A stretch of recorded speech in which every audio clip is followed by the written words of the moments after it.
بسم اللہ الرحمن الرحیم۔ السلام علیکم ورحمۃ اللہ وبرکاتہ۔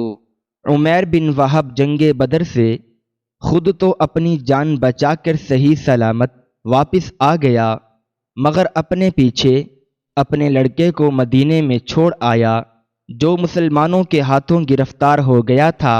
اسے یہ اندیشہ تھا کہ مسلمان باپ کے جرائم کے بدلے میں بیٹے سے مواخذہ کریں گے اور ان اذیتوں اور تکلیفوں کے بدلے میں اسے دردناک سزا دیں گے جو وہ رسول اللہ صلی اللہ علیہ وآلہ وسلم کو اسلام کی دعوت سے باز رکھنے اور ان کے صحابہ کرام رضی اللہ تعالی عنہم کو اس سے پھیرنے کے لیے دیا کرتا تھا۔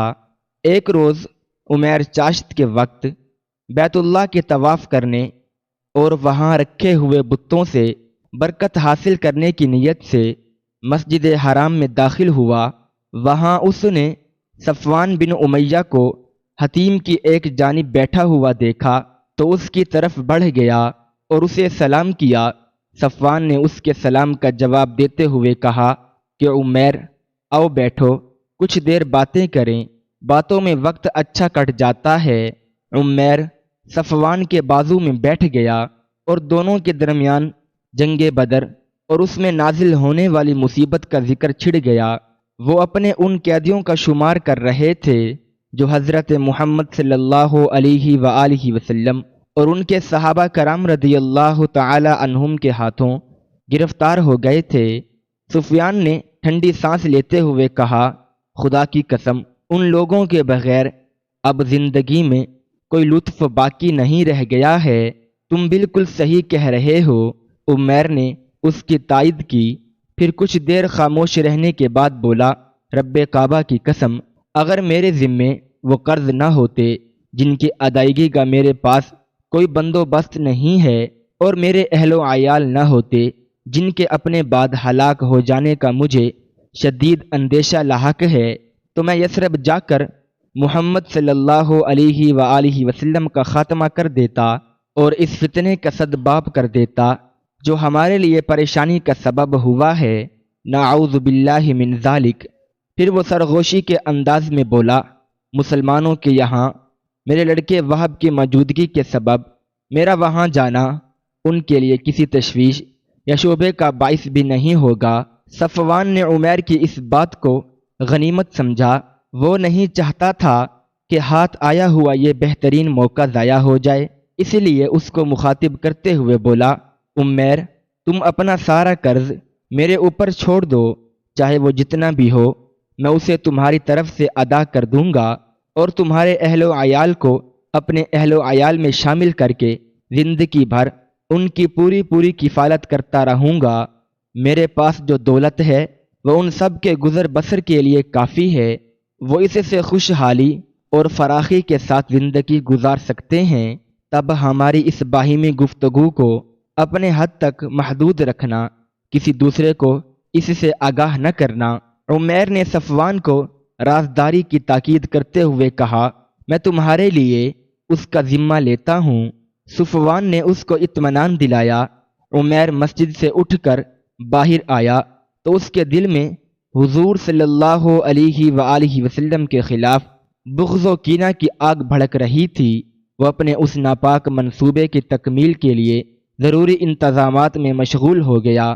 اس کو اپنے اس سفر اور اس مقصد کے بارے میں کسی شخص کی طرف سے کسی شعبے کا قطعی کوئی اندیشہ نہیں تھا، کیونکہ اس وقت قیدیوں کی فدیہ کی ادائیگی کے سلسلے میں ان کے قریشی رشتہ داروں کی یثرب کی طرف آمد و رفت کا سلسلہ برابر جاری تھا۔ عمیر نے اپنی تلوار کو سینکل کرنے اور اس کو زہر میں بجھانے کا حکم دیا۔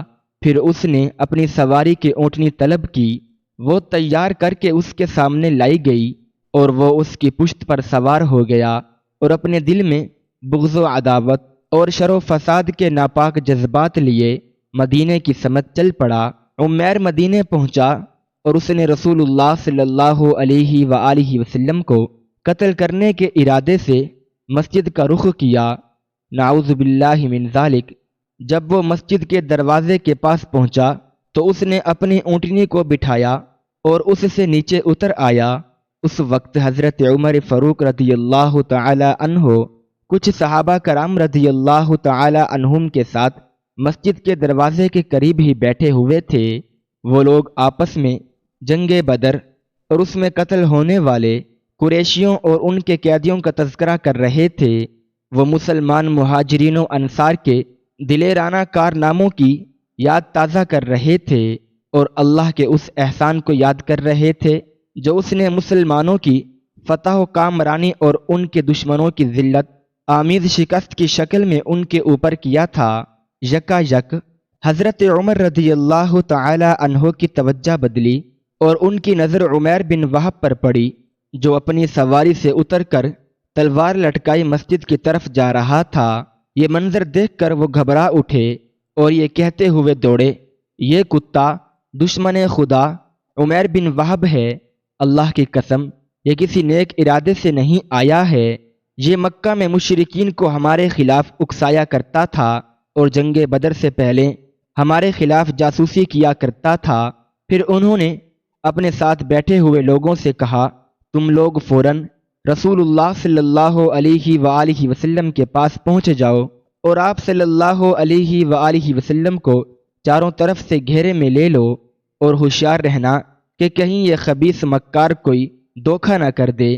پھر وہ خود لپکے ہوئے حضور صلی اللہ علیہ وآلہ وسلم کی خدمت میں پہنچے اور آپ صلی اللہ علیہ وآلہ وسلم سے عرض کیا، یا رسول اللہ صلی اللہ علیہ وآلہ وسلم، یہ دشمن خدا عمیر بن وہب ہے جو تلوار سے مسلح ہو کر آیا ہے، مجھے یقین ہے کہ یہ ضرور کسی برے ارادے سے یہاں آیا ہے۔ رسول اللہ صلی اللہ علیہ وآلہ وسلم نے ان کی یہ باتیں سن کر فرمایا کہ اسے میرے پاس لے آؤ۔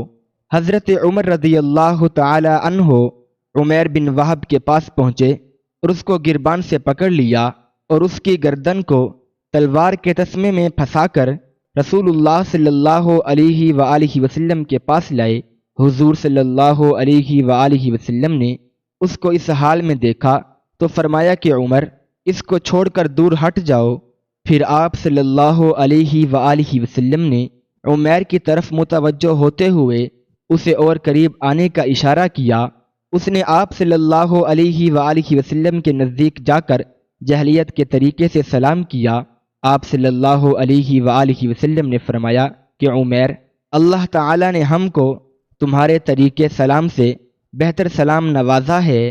اللہ تعالی نے ہم کو سلام سے نوازا ہے جو اہل جنت کا طریقہ سلام ہے۔ واللہ آپ ہمارے طریقے سلام سے زیادہ دور نہیں ہیں۔ ابھی کچھ دنوں پہلے آپ کے سلام کرنے کا طریقہ بھی یہی تھا۔ عمیر نے کہا، عمیر تم یہاں کس غرض سے آئے ہو؟ رسول اکرم صلی اللہ علیہ وآلہ وسلم نے دریافت کیا، اس قیدی کی رہائی کی امید لے کر آیا ہوں جو آپ کے قبضے میں ہے، آپ اس کو رہا کر کے میرے اوپر احسان کیجئے۔ عمیر نے بہانہ بنایا، پھر تمہاری کمر میں یہ تلوار کیسے لٹک رہی ہے؟ آپ صلی اللہ علیہ وآلہ وسلم نے اس کا دل کا چور پکڑتے ہوئے فرمایا، اللہ ان تلواروں کا برا کرے، کیا جنگ بدر کے روز یہ ہمارے کسی کام آ سکیں؟ اس نے ایک اور پردہ ڈالنا چاہا، عمیر مجھے سچ سچ بتاؤ، تمہارے یہاں آنے کا اصل مقصد کیا ہے؟ آپ صلی اللہ علیہ وآلہ وسلم نے اس کی باتوں پر اعتبار نہیں کیا۔ میں واقع صرف اس کام سے آیا ہوں۔ وہ ایک بار پھر سفید جھوٹ بولا، نہیں صحیح بات یہ ہے کہ تم اور سفیان بن امیہ حتیم کے پاس بیٹھے تھے اور تم نے قریش کے ان مقتولین کا ذکر کیا جو بدر کے گڑھے میں ڈال دیے گئے تھے۔ پھر تم نے کہا کہ اگر میرے اوپر قرض کا بوجھ اور اہل و عیال کی کفالت کی ذمہ داری نہ ہوتی تو میں یثرب جا کر محمد صلی اللہ علیہ وآلہ وسلم کا کام تمام کر دیتا۔ تو صفوان نے اس شرط پر کہ تم مجھے قتل کر دو گے، تمہارے قرضوں کی ادائیگی اور تمہارے اہل و عیال کی کفالت کی ذمہ داری اپنے سر لے لی، لیکن یاد رکھو تمہارے اس ناپاک ارادے کے درمیان اللہ تعالی حائل ہیں۔ رسول اللہ صلی اللہ علیہ وآلہ وسلم نے اس کی سازش کا پھانڈا پھوڑ دیا۔ یہ سن کر تھوڑی دیر کے لیے عمیر بن وہب بالکل ہکا بکا رہ گیا، پھر بول اٹھا، میں گواہی دیتا ہوں کہ واقعی آپ اللہ کے رسول ہیں۔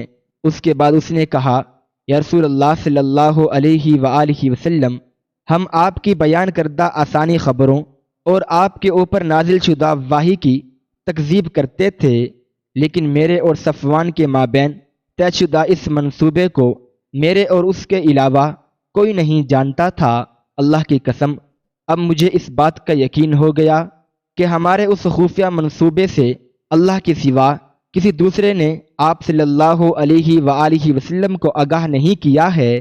اللہ کا شکر ہے کہ وہ مجھے یہاں کھینچ لایا تاکہ مجھے دولت ایمان سے سرفراز فرمائے۔ پھر وہ کلمہ شہادت پڑھ کر دائرہ اسلام میں داخل ہو گیا۔ تب رسول اللہ صلی اللہ علیہ وآلہ وسلم نے صحابہ کرام رضی اللہ تعالی عنہم سے فرمایا کہ اپنے بھائی کو دین سکھاؤ، اسے قرآن کریم کی تعلیم دو اور اس کے قیدی کو آزاد کر دو۔ عمیر بن وہب کے اسلام لانے پر مسلمانوں نے غیر معمولی مسرت کا اظہار کیا، یہاں تک کہ حضرت عمر فاروق رضی اللہ تعالی عنہ نے فرمایا کہ جس وقت عمیر بن وہب رسول اللہ صلی اللہ علیہ وآلہ وسلم کے پاس آیا تھا، وہ میرے نزدیک خنزیر سے بھی بدتر تھا، لیکن آج وہ میرے بیٹوں سے بھی زیادہ مجھے محبوب ہے۔ حضرت عمیر بن وہب رضی اللہ تعالی عنہ مدینہ منورہ میں رک گئے۔ وہاں رک کر وہ اسلامی تعلیمات کے ذریعے اپنے نفس کا تزکیہ کرتے، قرآن کے نور سے اپنے دل کو منور کرتے اور اپنی زندگی کے بارونق اور مطمئن ترین ایام گزارتے رہے۔ اور اس مدت کے دوران صفوان بن امیہ اپنے دل کو جھوٹی امیدوں سے بہلاتا رہا۔ جب بھی اس کا گزر قریش کی مجلس کی طرف ہوتا، وہ ان کو خوشخبری دیتے ہوئے کہتا کہ ان قریب تمہارے پاس ایک ایسی اہم اور مسرت افزا خبر آنے والی ہے جو بدر کے اندھوناک سناح کے اثرات کو تمہارے دلوں سے محو کر دے گی۔ لیکن جب اس کے انتظار کی گھڑیاں طویل ہو گئیں تو بدتدریج اضطراب و بے چینی اس کے دل میں سرات کرنے لگی اور لمحہ بے لمحہ اس کی بے قراری اور پریشانی میں اضافہ ہوتا گیا، جیسے وہ انگاروں پر لوٹ رہا ہو۔ وہ مدینہ کی طرف سے آنے والے قافلوں سے حضرت عمیر بن وہب رضی اللہ تعالی عنہ کے بارے میں دریافت کرتا، مگر کسی کے پاس اس کے سوال کا تسلی بخش جواب نہیں ہوتا تھا۔ آخر کار ایک سوار نے آ کر اس کو یہ اطلاع دی کہ عمیر نے اسلام قبول کر لیا ہے۔ یہ خبر صفوان بن امیہ پر بجلی بن کر گری، کیونکہ اس کو اس بات کا یقین تھا کہ عمیر بن وہب ہرگز اسلام قبول نہیں کر سکتا، چاہے روئے زمین پر بسنے والے ہر شخص مسلمان ہو جائے۔ ادھر حضرت عمیر بن وہب رضی اللہ تعالی عنہ برابر اپنے دین کا علم حاصل کرتے رہے اور جہاں تک ممکن ہوا اپنے رب کے کلام کو حفظ کرتے رہے۔ پھر ایک روز انہوں نے رسول اللہ صلی اللہ علیہ وآلہ وسلم کی خدمت میں حاضر ہو کر عرض کیا، یا رسول اللہ صلی اللہ علیہ وآلہ وسلم، ماضی میں ایک طویل مدت تک میں اللہ کے نور کو بجھانے کی کوشش میں لگا رہا اور دین اسلام کو قبول کرنے والوں کو سخت قسم کی سزائیں دیتا رہا۔ اب میں چاہتا ہوں کہ آپ صلی اللہ علیہ وآلہ وسلم مجھے مکہ جانے کی اجازت مرحمت فرما دیں تاکہ وہاں پہنچ کر میں قریش کو اللہ اور اس کے رسول صلی اللہ علیہ وآلہ وسلم پر ایمان لانے کی دعوت دوں۔